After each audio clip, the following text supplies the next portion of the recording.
A Fox News alert, growing concern that the terror tirade in Iraq will soon be coming here to the United States.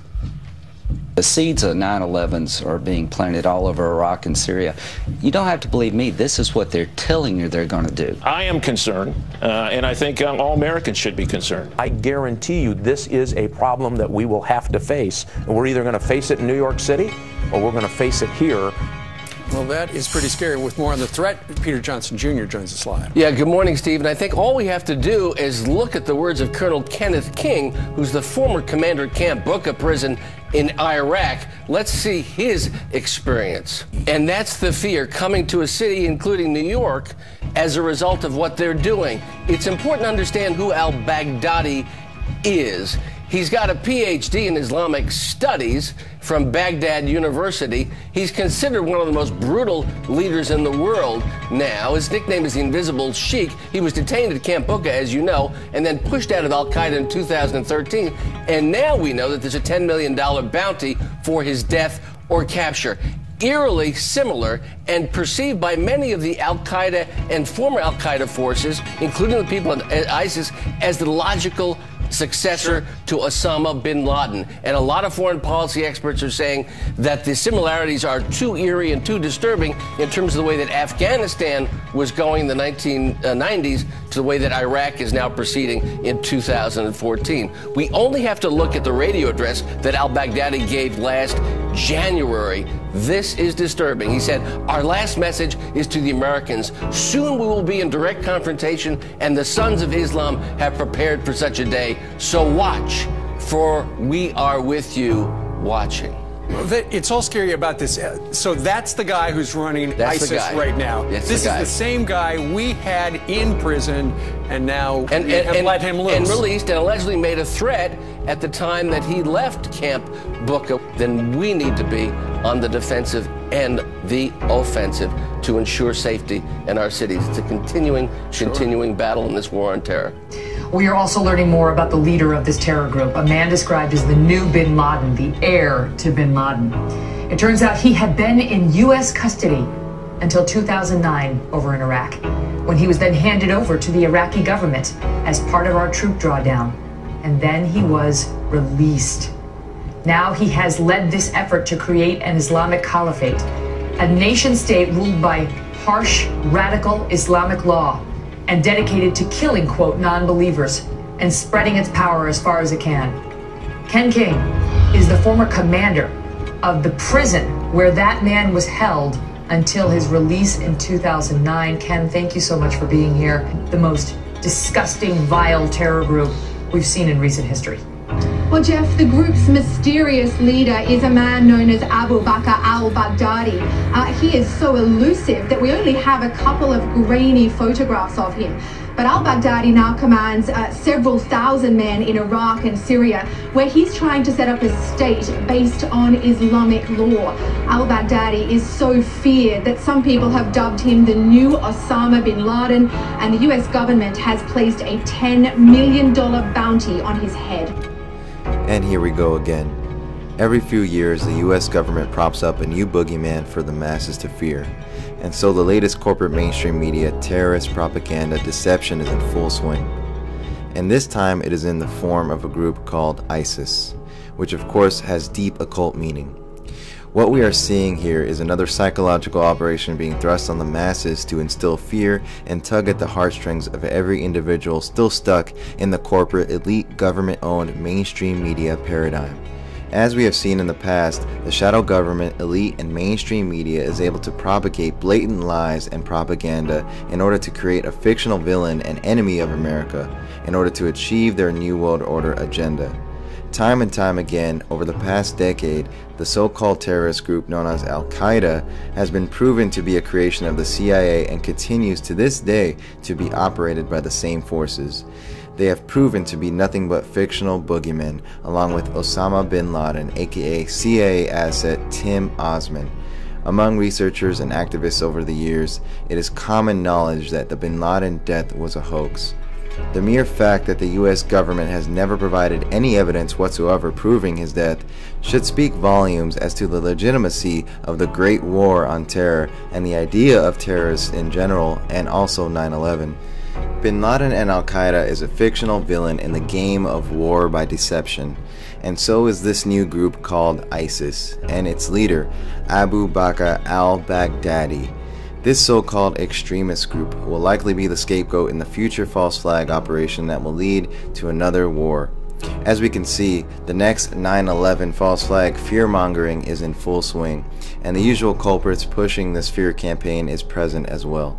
Republican South Carolina Senator, New World Order puppet and agent of evil, Lindsey Graham, is one of the key figureheads of this operation and agenda. Graham made his first fear circus go around in 2013 when he sounded the alarms of America being nuked. After Obama's State of the Union address, he stated, quote, "The world is literally about to blow up," end quote. He was then used to push the fear propaganda for the Syria operation that was no doubt meant to start World War III. He was a key mouthpiece that pushed for Syria intervention, which was proven by thousands of activists throughout alternative media and social media networks to be a complete lie, which is why intervention was so widely protested, thus why the Syria operation failed. Graham publicly stated, quote, "The United States could suffer a nuclear attack if it did not contain Syria's chemical weapons program," end quote. And, quote, "I believe that if we get Syria wrong within 6 months, and you can quote me on this, there will be a war between Iran and Israel over their nuclear program," end quote. And last but not least, Graham told a crowd in South Carolina, quote, "My fear is that it won't come to America on top of a missile, it'll come in the belly of a ship in the Charleston or New York harbor," end quote. And now he is at it again for their ISIS-Iraq operation. They use the same old puppet mouthpieces because they know the masses will not be paying attention or care. The next 9/11 is coming from here. That's a very serious. That's what they say, and I agree with them. You think that we could have another? Oh, I think it's inevitable. He told me and the soldiers that were around me, "I'll see you in New York." That is just chilling. This man, Abu Bakr al-Baghdadi, has his eye on New York and his intentions are evil. I'll see you guys in New York.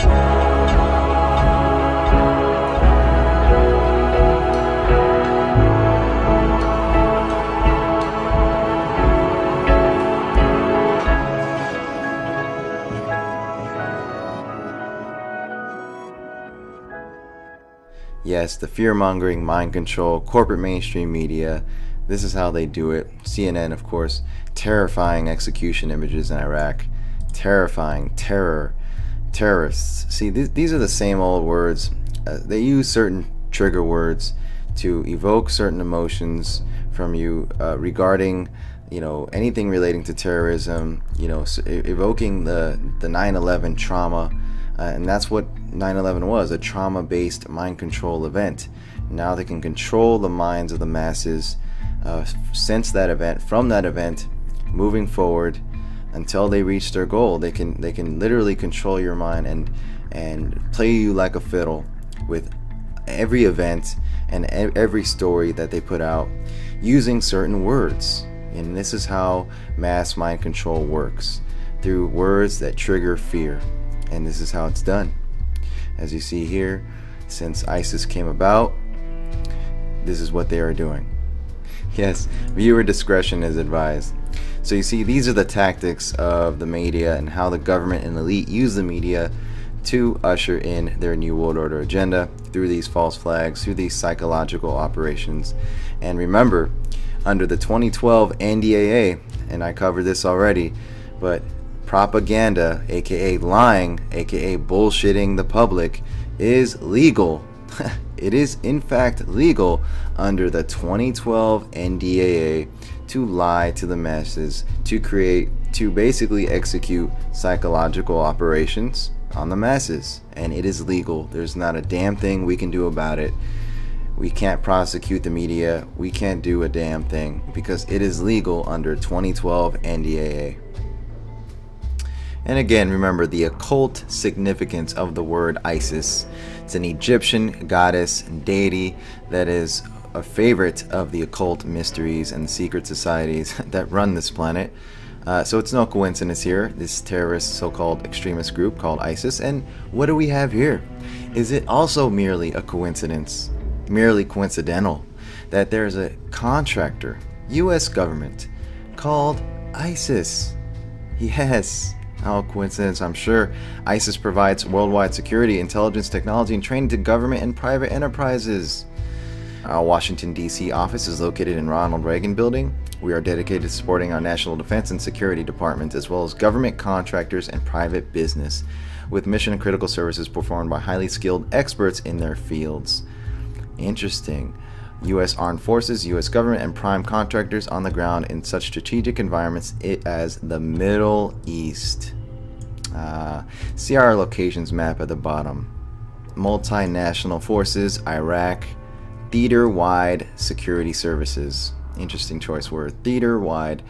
Department of Defense, DOD. Anything else in Iraq? Sure. Iraqi voting legislature. Personal protective services, Iraq Coalition for Peace. Client, contract, supported organization. As you can see, now you know who is really ISIS, who is really behind ISIS and this entire operation.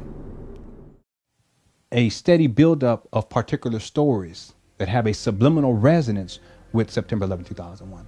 In other words, these subliminal resonance functions to trigger the trauma of September 11, and people begin to experience levels of fear. They're being re-traumatized in essence. The psychological warfare is usually issued through fear. There's your fear. And usually this fear comes out of a trauma. A traumatic event. Any traumatizing event, media uses this to its advantage. I mean, that's some serious mind control propaganda if y'all really think about it. This one event, this traumatizing effect of this event and how it has impacted our subconscious mind is truly profound. In terms of, real quickly here, Osama bin Laden, the way that people were led to believe in this illusion was through computer-generated images. What they did was they gave people computer-generated images that looked like video games, and they said, look, here, SEAL Team 6 went in and assassinated Osama bin Laden. And many people said, oh, wow, that's true, it happened. And officials say, experts say, that's all manipulation too. When they say experts, officials say, someone speaking on anonymity, that's all media manipulation. It was fascinating to me because I think it was ABC, they were this whole big production about SEAL Team 6, and they carried it on for they kept talking about it like for weeks. And now new reports, we have this new evidence, and we now have this new report, and here is what took place. Here's what we know. That's what they usually say. Here's what we know. And then they start showing these computer-generated images, and it looks like a video game.